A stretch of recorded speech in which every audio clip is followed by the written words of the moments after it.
साथियों, संत शिरोमणि गुरु रविदास जी का 665वां जन्मोत्सव दिवस 1 फरवरी 2026 को पूरे भारत में ही नहीं, विश्व के 125 देशों में बड़ी धूमधाम से मनाने का प्रोग्राम है, मनाया जाएगा।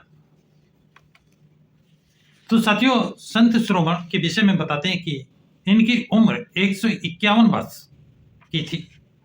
इनके पिता का नाम जो था राघव, रघु भी लोग कहते हैं, और इनकी माता का नाम कर्मा।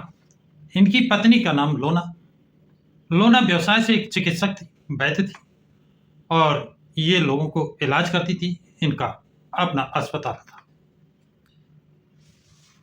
अब साथियों, ये भारतवर्ष की, हमारे देश की, इतिहासकारों की, यहाँ के मानसिक रोगियों का, कि किसी का कद कैसे घटाया जाता है, संत शिरोमणि को लोगों ने बताया कि वो जूता सिलने का काम करते थे, बूट पॉलिश का काम करते थे, मोची का काम करते थे, जबकि उनके पिता का बहुत बड़ा कारखाना था और प्रतिदिन एक जोड़ी जूता गरीब को दान करते थे। इतने रईस थे। किसी रईस का, जो अपने को रईस कहता है, वो भी दान नहीं करता है एक जोड़ी जूता। बता दीजिए कोई देश में कोई ऐसा राजा हो, एक जोड़ी जूता दान करता हो, किया हो कभी? नाम के राजा थे, लेकिन वास्तव में यदि दया और करुणा थी, शील था, तो संत शिरोमणि रविदास पे उन्होंने कहा, यदि मेरे पास है तो मैं गरीबों को प्रतिदिन एक जोड़ी जूते का दान करते थे। उनको जूते सिलने वाला बताया। साथियों, ये बात जो मैं आपको बता रहा हूं, ये शोध से निकला है। इस पर संत रविदास पे पीएचडी की है, इस पर शोध लिखा गया है, और वो इलाहाबाद यूनिवर्सिटी के प्रोफेसर डॉक्टर मनोज दाहिया है, जिन्होंने इस पर पीएचडी की है।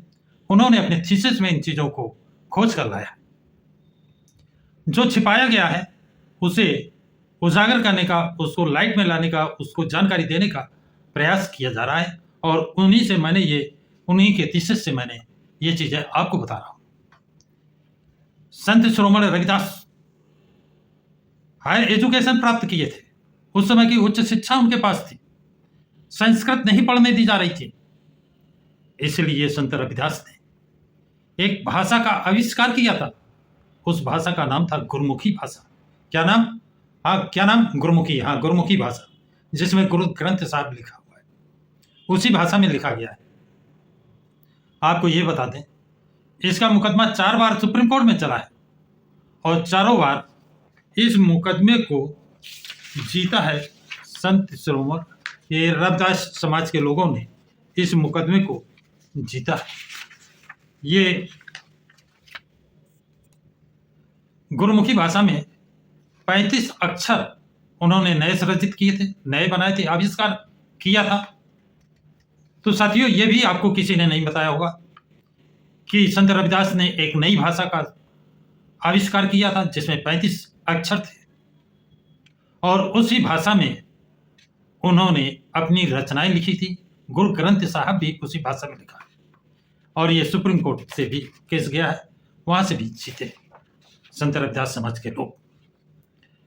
ये शिक्षा देते भी थे, और जिनके यहाँ शिक्षा ग्रहण करने के लिए बाहर से लोग भी आते थे, उनके रहने के लिए इन्होंने एक अपना 2 मंजिला मकान दे दिया था। साथियों, रहने के लिए ही नहीं, उनके खाने की भी व्यवस्था फ्री थी। शिष्य जो आते थे, जो शिक्षा ग्रहण करने आते थे, उनका रहना और खाना सभी फ्री था। शिक्षा फ्री, रहना फ्री, खाना फ्री। ये सोच था संत शिरोमणि रविदास का। ये बात कोई आपको मनवादी मीडिया वाले लोग नहीं बताएंगे। उनका साहित्य गायब किया गया, जैसे बौद्ध साहित्य को गायब किया गया, उसी तरह संत शिरोमणि रविदास की रचनाओं को गायब किया गया है। साथियों, अब उनके शास्त्रार्थ से, उनके विद्वत्ता से, उनके ज्ञान से तकलीफ किसे होती है? जो अपने को उच्च मानते थे। उच्च कौन मानता था? ब्राह्मण। उन ब्राह्मणों ने काशी नरेश राजा काशी से शिकायत की जिसके कारण काशी नरेश ने संत रविदास को दरबार में बुलाया और कहा, तुम्हारी बहुत शिकायतें हैं, तुमको ब्राह्मणों से शास्त्रार्थ करना पड़ेगा। अगर शास्त्रार्थ में हारोगे तो पालकी में बैठाल कर घुमाना पड़ेगा, और अगर तुम जीतोगे तो ब्राह्मण तुमको पालकी में बैठाल कर काशी घुमाएंगे। संत रविदास ने इस शर्त को स्वीकार किया और काशी नरेश के सामने ही शास्त्रार्थ हुआ। शास्त्रार्थ में संत शिरोमणि रविदास की जीत हुई और ब्राह्मणों की पराजय हुई। शर्त के मुताबिक ब्राह्मणों को पालकी में, ब्राह्मण जो पराजित हुए थे उन्हें संत शिरोमणि को पालकी में बैठाल कर काशी का भ्रमण कराना था, और उन्होंने काशी का भ्रमण कराने के लिए काशी नरेश ने, काशी राजा ने अपने कोतवाल को भी लगाया कि ऐसा ना हो कि ब्राह्मण बीच में छोड़कर भाग जाए, क्योंकि काशी नरेश भी उनकी आदतों से वाकिफ थे। ब्राह्मणों ने पालकी में संत शिरोमणि को बैठाला और कंधे पर लेकर चले, और उनके पीछे पीछे शहर कोतवाल भी चला। तो साथियों, ये शोभा यात्रा की शुरुआत भी संत शिरोमणि रविदास को पालकी पर घुमाने से हुई है। यह भी बात आपको कोई नहीं बताएगा। अगला कि ये शोभा यात्रा संत शिरोमणि रविदास की पालकी पर घुमाने से इसकी नींव पड़ी है।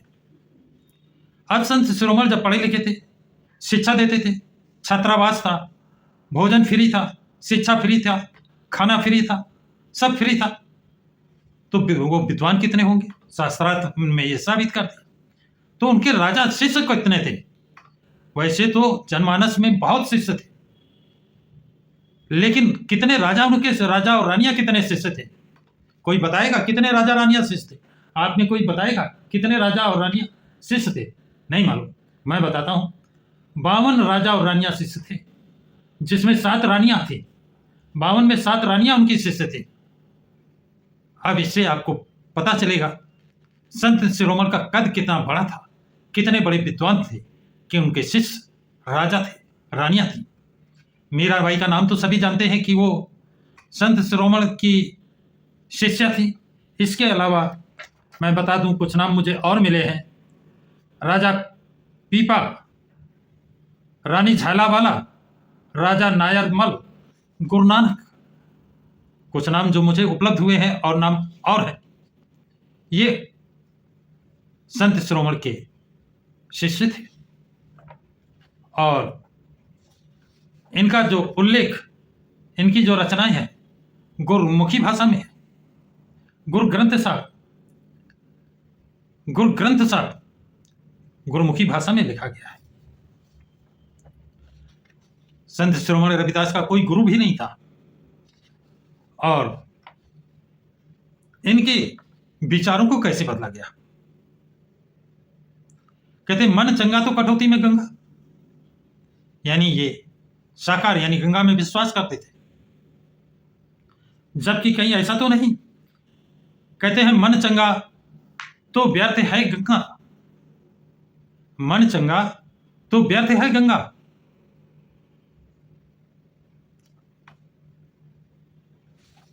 साथियों, संत शिरोमणि के 52 से शास्त्रार्थ, और हाँ, सती प्रथा की रोक सर्वप्रथम किसने की है? किसने सती होने से सबसे पहले रोका बात? आप कहेंगे राजा राम मोहन राय। अरे साथियों, राजा राम मोहन राय तो अभी के मध्य युग में संत शिरोमणि रविदास ने मीराबाई को सती होने से बचाया था। इतिहास गवाह है, जब मीराबाई के पति का देहांत होता है, उस समय मीरा को वहां के लोग सती करना चाहते थे, लेकिन संत रविदास ने उनको अपनी वाणी से इतना समझाया कि वो लोग संत रविदास की बात मान करके मीराबाई को सती नहीं किया था, जलाया नहीं था। तो सबसे पहले सती प्रथा का विरोध किया और मीरा को जलने से बचाया वो शख्स थे, वो ताकत थे, वो गुरु थे, संत शिरोमणि रविदास। साथियों, उनको कैसा राज्य चाहते थे, कैसी उन्नति चाहते थे? ऐसा राज्य चाहते थे, ऐसा चाहूं राज्य में जहां मिले सबन को अन्न, यानी सभी सुख समृद्धि हो, सभी संपन्न हो, सभी खाए पिए, कोई भूखा ना रहे। कैसी कल्पना थी उनकी। और किसी संत का मांगते थे, कहीं पे आपने संत शिरोमणि को मांगते हुए नहीं देखा होगा। भिखारी नहीं थे, दानी थे, एक जोड़ी जूता दान करते थे। जितने उनके यहां शिष्य शिक्षा ग्रहण करते थे उनको भोजन निःशुल्क देते थे, उनको रहने के लिए आवास निःशुल्क देते थे, उनको खाने के लिए निःशुल्क देते थे, रहने को, खाने को, शिक्षा सब निःशुल्क था। तो साथियों, जिस तरह से बौद्ध धर्म का साहित्य गायब किया गया, उसी तरह संत शिरोमणि रविदास की रचनाएं गायब की गई, समाप्त की गई, उनमें कुछ संशोधन कर दिए गए। उदाहरण जैसे मैंने बताया था अभी कि उन्होंने कहा, मन चंगा तो कठौती में गंगा, मन चंगा तो कठौती में गंगा।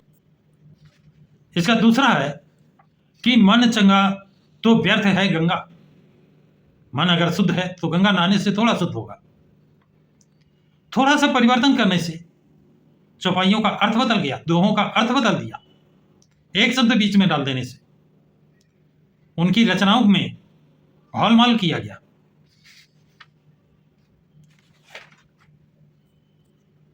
साथियों, उनका एक दोहा का जिक्र और मैं करना चाहूंगा। वो कहते हैं, जाके पाए पर धरी जग जानो, ताके मैं सिर ना ही बाजू।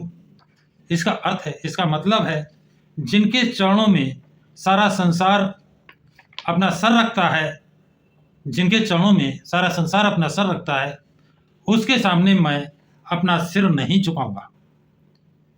यानी जिनके सामने सारा संसार अपना सर झुकाता है, चरणों में सिर रखता है, उसके सामने मैं अपना सर नहीं झुका सकता हूं, नहीं झुकाऊंगा।